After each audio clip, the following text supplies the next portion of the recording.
2 பேரும் நிக்கிறீங்க. 2 பேரும் நிக்கிறீங்களா? உங்களுக்கு மட்டும் தான் போகுது.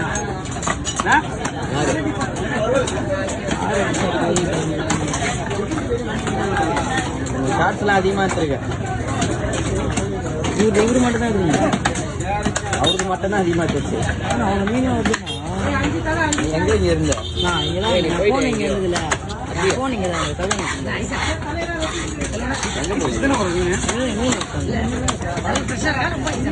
நல்லா இருக்கும். இதெல்லாம் வந்து ரொம்ப லாங்கில் பிடிக்கிறீங்களா? ஆமா, ஆழ்கடை மீன் தான். 10 நாள் பொறுத்து வரணும் சரிங்களா? இந்த எறா, கடமா, சங்கரா, பெரிய பெரிய டைகரெல்லாம் வருது. இன்னும் மொத்தமாக பிடிக்கிறவங்களா? இவங்கெல்லாம் வந்து மீன் நல்லா இருக்கும், அருமையா. 10 நாள் 15 நாள் ஆனால்